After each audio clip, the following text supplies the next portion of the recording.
하나님의 이름에 담겨져 있는 그 의미를 살펴보는 시간, 두 번째 시간으로 지난 시간에 여호와 이레에 이어서 오늘은 여호와 라파 하나님에 대해서 살펴보면서 은혜를 나누고자 합니다. 미국의 유명한 설교가 존 올트버그의 책 중에 이런 제목의 책이 있습니다. Everybody is normal till you get to know them. 서로를 알기 전까지는 모두가 정상이다 라는 말입니다. 근데 이 말을 바꾸어서 생각해보면 모든 사람은 비정상이라는 거예요. 그 사람을 알게 되면, 그 사람의 속을 알게 되면 모든 사람들은 비정상이다 라고 하는 말입니다. 여러분, 오늘 우리가 아주 이렇게 잘 차려입고 이쁘게 멋있게 앉아 있어서 문제 없어 보이고 상처 없어 보이고 행복해 보이지만서도 사실은 나름대로 그 마음속에 모두가 문제가 있다는 말입니다. 아픔이 있고 남들에게 말할 수 없는 고민이 있다 이 말입니다. 우리 옆에 계신 분 얼굴 한번 이렇게 쳐다보실까요? 얼굴 한번 어떠세요? 멀쩡해 보이시죠? 멀쩡해 보이시죠? 근데 사실 문제의 내용은 다 다르지만서도요, 다 나름대로의 문제가 있다 이 말입니다. 우리 옆에 사람 보면서 우리 당신도 나와 똑같군요 하는 마음으로 우리 고개를 한번 끄덕끄덕 한번 해봅시다. 옆에 사람 보면서 끄덕끄덕. 이 책의 1장의 제목은 고슴도치 딜레마입니다. 북미산 고슴도치라고 하는 게 있는데 이 고슴도치는 몸에 가시가 3만 개나 달려있다라고 이야기를 합니다.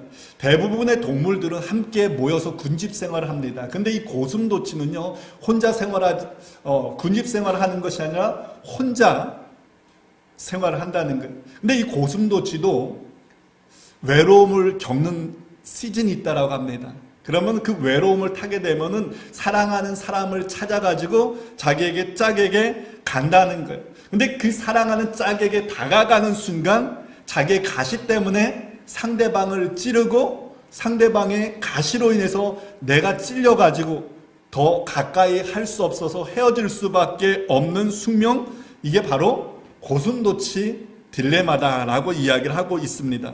근데 여러분, 우리 사람들에게도요, 고슴도치와 같이 똑같은 딜레마가 있다는 거예요. 우리 인간들이 30년을 살아가다 보면은 여러 가지 아픔과 상처로 인한 그 가시들이요, 3만 개 정도 생겨난다라고 이야기를 합니다. 사람들과 관계하면서 생겨나는 그 감정들, 미움, 분노, 거절감, 열등감과 같은 그 부정적인 감정들이요, 우리 안에서 가시가 되고 상처가 되어진다는 거예요. 어떤 사람들은 자기의 가시를 잘 숨긴다는 겁니다. 그래서 늘 허허 웃고 행복해 보이지만서도, 그래서 저 사람은 아무런 문제 없이 그냥 평안하게 잘 살아가고 있구나라고 생각할 수 있습니다. 근데 조금만 가까이 가서 보면은 그 사람도 상처가 있음을 알 수 있게 된다는 거예요. 그리고 잘 갖추어져 있던 그 상처가 문제를 만나면 밖으로 드러나게 된다는 거예요. 그래서 다른 사람들에게 상처를 주고 또 상처를 받을 수밖에 없는 게 우리 인생의 딜레마다라고 그렇게 이야기를 하고 있는 겁니다. 근데 오늘 본문 말씀에 보니까 이스라엘 백성들이요, 그 자신 안에 감추어져 있었던, 잘 숨겨져 있었던 그 상처들이 밖으로 드러나고 있음을 보게 됩니다. 하나님의 기적적인 도우심으로 홍해 바다를 건넜어요. 그 다음에 이스라엘 백성들이 처음으로 만났던 게 사막길이었습니다. 이스라엘 백성들이 3일 내내 마시지도 못하고 끝없이 사막길을 걸어갔습니다. 뜨거운 태양볕이 내리쬐고 발이 푹푹 빠지는 그 모래밭을 그냥 아이들 들쳐 안고 짐승들 끌고 가는 거예요. 근데 아이들이 막 울고 불고 막 물 달라고 하고 막 보채는 겁니다. 여러분 한번 생각해 보세요. 어떤 마음이 들었겠습니까?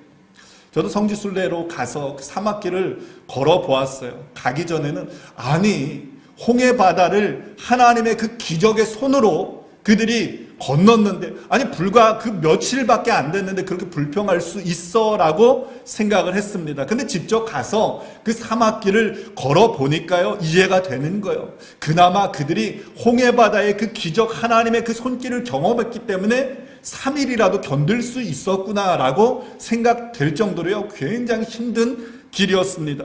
3일 동안 갈증과 힘겨움을 싸움 끝에 이스라엘 백성들이 마라라고 하는 곳에 도착해서 물을 발견합니다. 와, 물이다. 그래서 그 물을 벌컥벌컥 마시는 거예요. 그런데 어떻게 됩니까?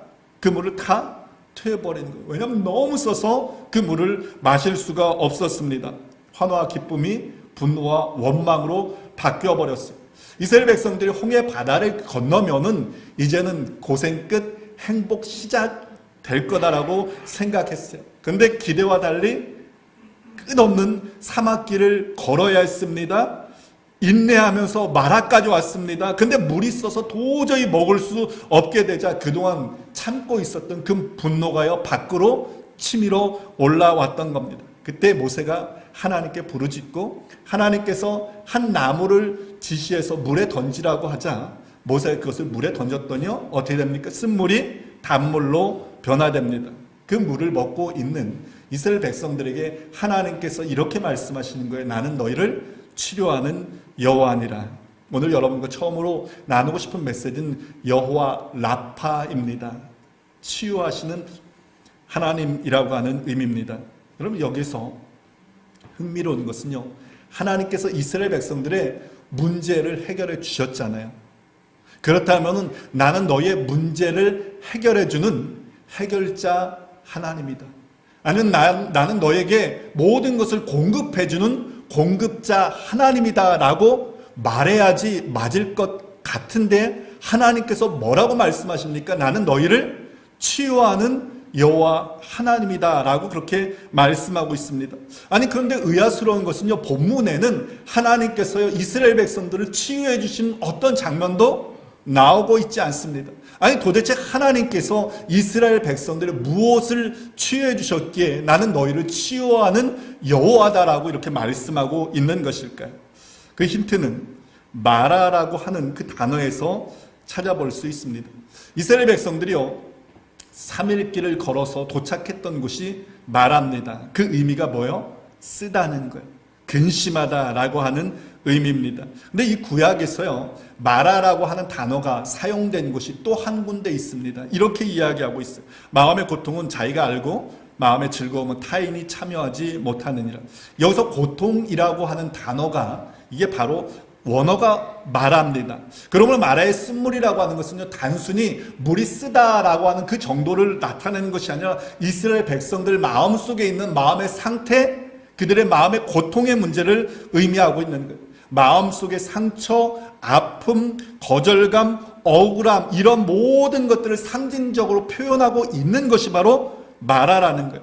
그러면 이스라엘 백성들이요 출애굽해서 지금 가나안을 향해서 가고 있지만서도 애굽에서 종살이 할 때 쓰디쓴 그 기억들이 여전히 그 마음속에 남아 있었습니다. 주인에게 함부로 취급당했어요. 무시당했습니다. 억눌렸습니다. 이러한 그 감정들이요 그 마음속에 여전히 남아 있었던 거예요. 이것을 가리켜서 우리는 오늘날 쓴뿌리다라고 그렇게 이야기를 합니다. 출애굽하고 홍해바다를 간 그 사건을 겪는 동안 이스라엘 백성들 마음속에 그 쓴뿌리는 겉으로 드러나지 않고 잘 숨겨져 있었어요. 근데 그 이스라엘 백성들이 문제를 만날 때마다 그 쓴뿌리들이 나타나는 거예요. 그래서 지도자 모세에게 원망하고 하나님에게 그 가나안으로 가는 동안 10번을 계속적으로 원망하였던 겁니다. 하나님께서 이스라엘 백성들이요 가나안에 들어가기 위해서는 가장 먼저 그들의 내면에 있는 그 쓴뿌리를 치유해야 된다라고 하는 사실을 알았던 거예요. 그래서 가장 먼저 쓴뿌리의 문제를 다루셨던 겁니다. 여러분, 가나안이라고 하는 것은요 하나님이 통치하는 나라입니다. 하나님이 주인 되는 나라입니다. 하나님이 주인 되어서 다스리기 위해서는요 그 나라의 백성들의 그 마음속에 갖고 있는 자기의 것, 자기의 의, 자기의 뜻, 이런 모든 것들이 꺾여져야 되는 거예요. 원망과 불평, 이런 모든 것들이, 본성들이, 쓴뿌리들이 꺾여져 나가야 하는 겁니다. 그러할 때 하나님의 말씀이 들릴 수 있는 거예요. 하나님의 말씀이 들릴 때 내 뜻이 꺾고 하나님의 뜻이 그 사람에게 다스림되어질 수 있는 겁니다. 하나님의 통치가 시작되어질 수 있는 거예요. 하나님의 통치가 시작되어질 때 어떠한 역사가 이루어지느냐? 비로소 아브라함에게 주셨던 축복, 땅의 모든 족속이 너로 인하여 복을 받으리라고 하는 그 역사가 나타날 수 있는 겁니다. 그래서 하나님께서요, 가나안으로 향하는 첫 관문에서요, 마라의 쓴물을 단물로 바꾸시면서 말씀하셨던 거예요. 나는 너희를 치유하는 여호와 하나님이다. 나는 너희의 내면을, 너희 마음속에 있는 그 쓴뿌리들을 치유하기를 원한다라고 말씀하셨던 거예요. 여러분, 이 메시지는 오늘 우리들에게도 동일하게 적용되는 말씀입니다. 우리 모두 영적인 가나안인 천국을 향해서 나아가고 있는 하나님의 백성들입니다. 근데 여러분, 우리 안에요, 모두가 쓴뿌리들이 다 있습니다. 평소에는 드러나지 않지만서도요, 문제에 부닥치면은 그 쓴뿌리들이요 올라오는 거예요. 그로 인해서 우리를 걸려 넘어지게 하는 겁니다. 여러분, 우리가 신앙생활 하는데요, 사람마다 계속적으로 걸려 넘어지는 장애물이 있습니다. 그럼 한번 생각해 보세요. 나에게 있어 내가 계속적으로 걸려 넘어지는 그 장애물은 무엇인가? 근데 여러분 생각해 보면요, 그 장애물이 무슨 커다란 것 아닙니다. 무슨 목숨을 걸 만한 커다란 소중한 것도 아닙니다. 얼마든지요 웃어 넘길 수 있는 것들이요. 그런데 그 문제 앞에 서기만 하면요 늘 넘어지는 거예요. 분노가 치밀어 오르는 거예요. 왜 그렇습니까? 그것이 바로 나의 쓴뿌리입니다. 여러분, 하나님 앞에서 우리의 소망이 뭐예요? 온전하게 신앙생활을 하고 싶지 않아요? 하나님이 기뻐하시는, 하나님이 인정하시는 신앙생활을 하고 싶지 않아요? 근데 잘해보려고 하는데요, 매번 걸려 넘어지는 거예요.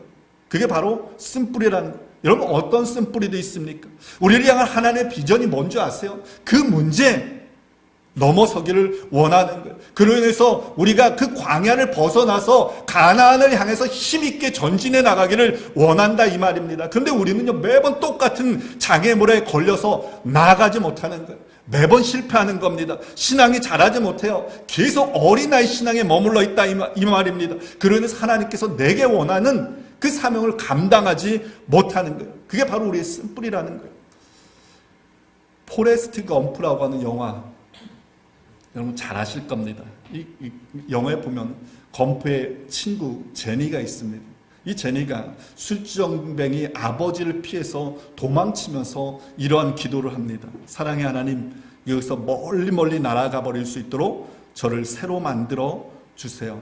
제니의 아버지가 그 어린 제니를 성적으로 학대를 계속적으로 해왔던 겁니다. 다음날 아버지가 체포되고 제니가 다른 곳으로 가서 살게 됩니다. 성인이 되는 동안 제니는요, 그 어린 시절의 그 아픔과 상처를 잊기 위해서의 수많은 노력을 합니다. 성인이 되었을 때 제니가 자기의 고향집을 방문을 합니다. 고향을 방문합니다. 어린 시절의 친구 검프와 함께 자기가 살았던 그 지역을 방문합니다. 그러다 자기가 살았던 그 집에 앞에 섰을 때 어린 시절에 그 학대받았던 그 상처들이요 생각이 나가지고 분노가 치밀어 오르는 거예요. 주변에 있는 돌멩이를 집어서 집을 향해서, 오두막집을 향해서 힘껏 던집니다. 자신의 상처와 그 분노를 떨쳐버리기 위함입니다. 오랜 시간이 지나서 자기 상처와 아픔, 그 모든 것들이 그냥 다 치유된 줄 알았는데 여전히 남아있었던 겁니다. 그 돌을 다 던지는 거예요. 돌멩이가 나중에는 다 떨어지자 구두를 벗어서 막 던집니다. 그래도 분이 풀리지 않아 그 자리에 주저앉아가지고 엉엉 흐느껴 울게 됩니다. 그 광경을 지켜본 검프가요, 혼잣말로 이렇게 이야기합니다. 때로는 돌멩이가 충분하지 않을 때가 있는 것 같다. 여러분, 맞습니다. 우리 안에 있는 그 상처, 분노, 아픔, 여러분 이러한 것들은 아무리 많은 돌을 집어 던진다라고 해도 해결되지 않습니다. 구두를 집어 던지고 통곡한다 해도 해결되지 않습니다. 마치 양파 껍질을 까는 것처럼 계속적으로 그 아픔들이, 상처들이 우리 안에 다시금 되새겨질 수밖에 없습니다. 그래서 우리를 괴롭게 만들 수밖에 없는 거예요. 우리도 제니처럼 상처로 인해서 하늘을 향해서 하나님, 이거는 공평하지 않습니다. 하나님, 내가 이런 일을 당할 정도로 뭐 잘못한 게 있습니까? 라고 항의할 수 있습니다. 검프가 말한 것처럼 우리 아픔과 상처를 치유하기에는 아무리 많은 돌을 던진다 해도 부족할 뿐입니다. 그 무엇으로도 우리의 상한 마음 치유할 수 없습니다. 그럼 여러분, 우리 안에 있는 그 상처, 쓴뿌리 어떻게 치유할 수 있을까요? 오늘 하나님께서 이스라엘 백성들에게 쓴뿌리를, 그 쓴물을 어떻게 단물로 변화하는지 그 과정을 통해서 우리는 그 방법을 배울 수 있습니다. 이렇게 이야기합니다. 모세가 여호와께 부르짖었던 여호와께서 그에게 한 나무를 가리키시니 그가 물에 던지니 물이 달게 되었더라. 하나의 방법이 뭡니까? 아주 간단합니다. 모세에게 한 나무를 가리켜서 그 나무를 물에 던지라고 이야기합니다. 모세가 그 나무를 물에 던졌더니 어떻게 됩니까? 쓴물이 단물로 변하게 됩니다. 여러분, 우리는 쓴물이 어떻게 단물로 변화되는지 알 수 없습니다. 근데 분명한 것은 있습니다. 하나님께서 지시하신 그 나무를 던졌을 때요, 쓴물이 단물로 변하게 되었다라고 하는 사실입니다. 살아가면서 여러분, 우리 인생의 쓴물을 참 많이 경험합니다. 예고치 않고 찾아오는 슬픔, 고통, 아픔, 죽음과 같은 이런 모든 것들이 인생의 쓴물인데, 불교에서는요 이것을 108번뇌라고 이야기를 합니다. 인간이 겪는 모든 번뇌와 욕망이라고 하는 의미입니다. 그리고 이것은요, 인간은 이 문제에서 해결될 수 없다라고 이야기를 합니다. 여러분, 맞습니다. 인생은요 정적으로 타락되었기 때문에 그 누구도 스스로 이러한 문제에서 해결될 수 없습니다. 어디에서도 우리는 평안을 찾을 수 없고 안식을 얻을 수 없습니다. 그런데 하나님께서요, 그런 죄된 인생들을 위해서, 인생들에게 참 힘을 주시기 위해서 한 길을 제시해 주셨습니다. 이스라엘 백성들에게 한 나무를 지시했던 것처럼 하나님께서 모든 죄된 인생을 위해서 한 나무를 주셨습니다. 우리 안에 미움과 분노와 상처, 용서하지 못하는 그 아픔의 쓴뿌리들이 올라올 때마다 우리의 상한 심령을 향해서 그 나무를 내어 던지라고 말하고 있습니다. 여러분, 그 나무가 무엇인 줄 아세요? 그 나무는 바로 십자가입니다. 십자가는 쓴물을 단물로 바꾸는 하나님의 능력입니다. 그래서 베드로 사도는요, 그 나무를 가리켜서 이렇게 이야기합니다. 친히 나무에 달려 그 몸으로 우리 죄를 담당하셨으니 이는 우리로 죄에 대하여 죽고 의에 대하여 살게 하려 하심이라. 그가 채찍에 맞음으로 너희는 나음을 얻었나니. 여러분, 그 나무는 친히 우리의 죄악을 담당하신 나무입니다. 그 나무는 채찍에 맞음으로 우리를 치유해 주신 나무입니다. 그 나무는 죄된 인생을 새로운 피조물로 치유하시는 나무며 영원한 생명을 주는 나무입니다. 여러분, 십자가의 능력 없이 우리 그 누구도 용서할 수 없습니다. 십자가의 능력 없이 그 누구도 사랑할 수 없고, 십자가의 능력 없이 우리 안에 진정한 안식과 평안이 있을 수 없습니다. 근데 십자가를 던질 때마다 우리 안에 마음의 쓴뿌리가 뽑혀지게 될 거라고 말씀하고 있는 겁니다. 십자가를 던질 때마다 용서가 일어나고 치유가 나타나고 생명의 역사가 나타날 것을 하나님께서 우리에게 말씀해 주셨습니다. 여러분, 예수님의 십자가 옆에는요, 두 강도가 달려 있었습니다. 지나가는 수많은 사람들이 너가 만약 하나님의 아들이거든 내려와 보라 라고 예수님을 조롱하며 욕합니다. 두 강도들도요, 주님을 향해서 조롱하며 욕합니다. 시간이 지났는데 한 강도는 여전히 예수님을 향해서 조롱하고 욕합니다. 근데 다른 한 강도에게 변화가 나타났습니다. 다른 한 강도가 예수님을 향해 욕하고 있는 그 강도를 향해서 꾸짖으면서 이야기합니다. 내가 동일한 정죄를 받고서도 하나님을 두려워하지 아니하느냐. 우리는 우리가 행한 일에 상당한 보응을 받는 것이니 이에 당연하거니와 이 사람이 행한 것은 옳지 않은 것이 없느니라. 그런 후에 이렇게 이야기를 합니다. 이르되 예수여, 당신의 나라에 임할 때 나를 기억하소서. 하나님께서, 주님께서 하나님의 아들이심을 믿었기에 이렇게 고백할 수 있었던 겁니다. 그때 주님께서 이렇게 말씀하십니다. 예수께서 이르시되 내가 진실로 내게 이르노니 오늘 내가 나와 함께 낙원에 있으리라. 아니 여러분, 도대체 무슨 일이 있었기 때문에, 아니 방금 전까지 예수님을 조롱하면서 욕하던 이 강도가 이렇게 고백할 수 있었을까?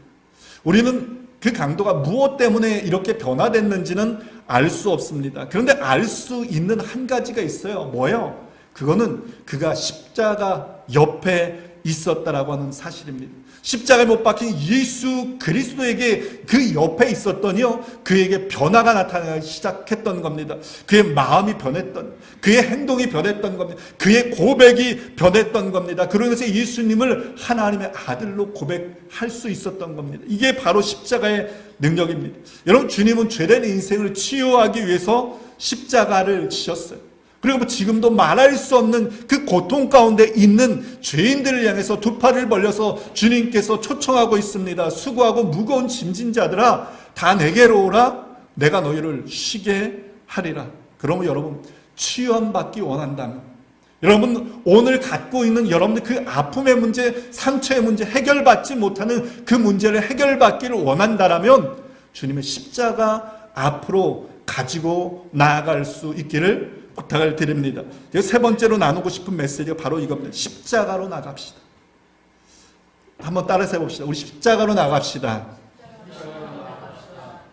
여러분, 사람마다요, 자기의 아픔의 문제를 해결하는 방법이 다 다릅니다.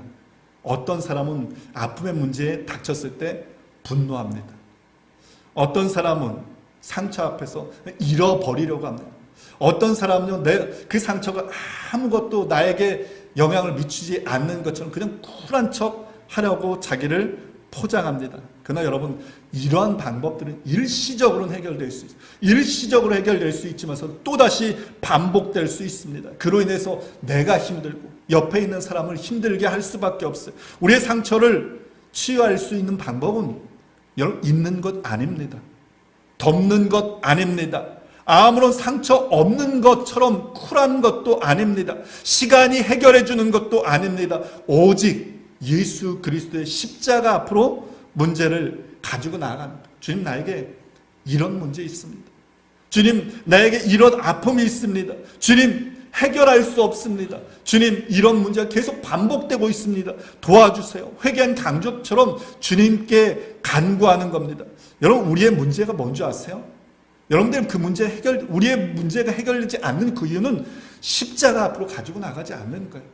내 자존심 때문에, 내 생각 때문에, 내 판단 때문에 그냥 나 혼자서 내 힘으로 해결하려고 하는 겁니다. 그래서 해결되지 않는 거예요. 그러나 여러분, 십자가 앞으로 가지고 나가면 나를 향한 그분의 그 크신 계획함을 바라볼 수 있습니다. 십자가 앞으로 가지고 가면 주님의 그 마음을 이해할 수 있습니다. 다른 사람이 보이기 시작합니다. 다른 사람의 아픔도 보입니다. 다른 사람들의 눈물도 보이는 거예요. 다른 사람들이 왜 그렇게 행동하고 있는지 이해할 수 있는 겁니다. 여러분, 행여 반복적으로 떠오른 분노, 미움, 억울함, 감정이 있습니까? 잘해보려고 하는데 계속적으로 떠오른 아픈 문제 있습니까? 상처 있습니까? 십자가 앞으로 가지고 나아갈 수 있기 바랍니다. 주님의 그 능력을 간구할 수 있기 바랍니다. 지금 온전히 해결되었지만서도 저희 가정에 해결되지 않는 한 가지 아픔이 있었어요. 한국에서 목회할 때 큰아들이 유치원생이었습니다. 근데 그 당시에 큰아들이요, 굉장히 에너지가 넘쳤어요. 예배 시간이면 막 뛰어다니고 막 떠들고 그러는 겁니다. 그럼 예배가 끝나면은 늘 혼났어요. 맞기도 했습니다. 그러한 것들이 이 아들에게 마음속 상처로 깊이 자리했습니다. 사춘기가 되었는데도요, 저와 관계가 소원한 거예요. 아내와 저와의 관계도 결혼 초에 있었던 갈등 문제로 인해서 온전히 해결되지 못했습니다. 게다가 필리핀에서 말씀드렸다시피 5인조 권총강도 사고로 인해서 가족 모두에게 트라우마 같은 엄청난 상처가 있었습니다. 서로가 지난 시간에 그 아픔들을 잃어버리려고 노력을 했습니다. 시간이 흘러서 행복한 줄 알았습니다. 근데 문득문득 그 일들이 떠오르는 거예요. 그로 인해서 행복하고자 했던 우리의 노력들이 매번 실패로 돌아갔습니다. 그것이 오래 지속되니까 이건 해결될 수 없는 문제구나 포기할 지경까지 되었어요. 한번 기도하면서 가족 여행을 계획을 했습니다. 나야가라 폭포로 갔는데 가족여행의 띠을 정했습니다. 원네스, 하나됨. 고린도전서 13장을 다 복사해가지고 가족들이 다 가는 내내 외웠습니다. 4박 5일 갔는데 가족 회복을 위해서 매일 저녁 기도의 시간을 가졌습니다. 단순히 기도만 했던 것이 아니라 가족 모두가 자신의 상처, 아픔, 이 모든 것들을 종이에 적었어요. 종이에 적어서 서로가 자신의 상처를 고백하는 시간을 가졌습니다. 주님, 나 이런 상처가 있습니다. 그런 후에는 서로에게 이야기를 했습니다. 나는 이런 것이 아팠습니다. 이런 것이 상처가 되었습니다.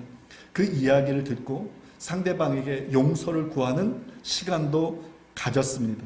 그런 후에 그 아픔이 담겨져 있는 그 종이를 어떻게 할까 생각을 하다가 새벽 2시경에 나야가라 폭포로 가족이 나갔습니다. 그래서 손을 다 잡고 주님께서 우리의 그 상처를 치유해 줄 것을 기도하면서 그 종이를 강물에 떠내려 보냈습니다. 네, 그 후에요 또 놀라운 일이 생겼습니다. 더 이상 이전의 아픔이요 우리의 마음을 주장하지 못하더라고요.